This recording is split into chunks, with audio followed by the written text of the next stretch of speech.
Diawara. C'est un village qui existe depuis 1635, donc qui est entre des fleuves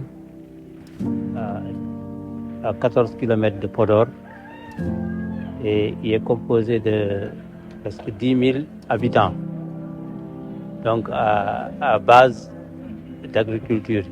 waa Diawara yëpp agriculture la ñuy dundee, bien sûr ak pêche ak élevage. Actuellement Diawara am na presque plus de 10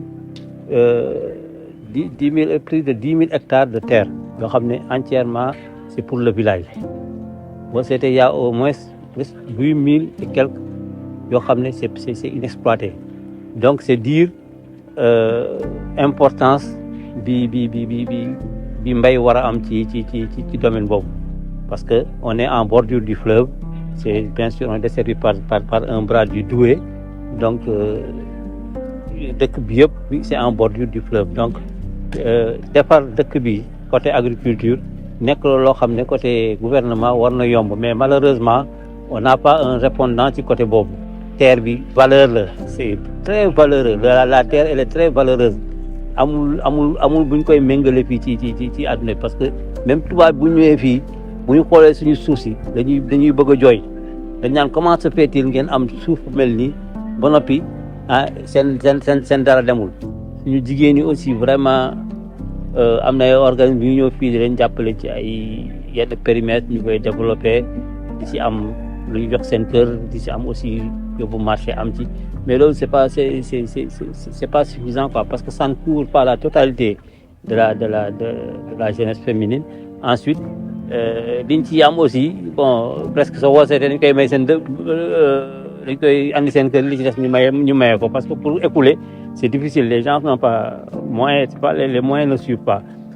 Donc vraiment ñu kii comme li ma waxee aussi développement dëkk bi dafa jéggi dayoo fu mu nekk nii. Il y avait une mosquée au départ pour une population de 2000 3000, léegi nit ñi yokk nañu ba 10 000.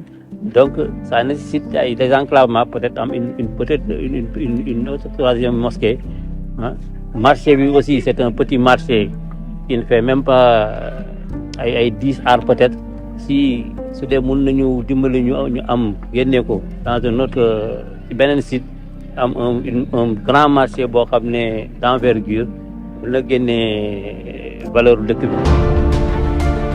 dëkk bi dafa waroon riche, parce que yàlla moom la mu war def ak yéen def na ko. am ngeen suuf, am ngeen ndox, am ngeen i xale yu am njëm, am ngeen i jigéen yu bëgg a liggéey, mais ba léegi mënu leen dem.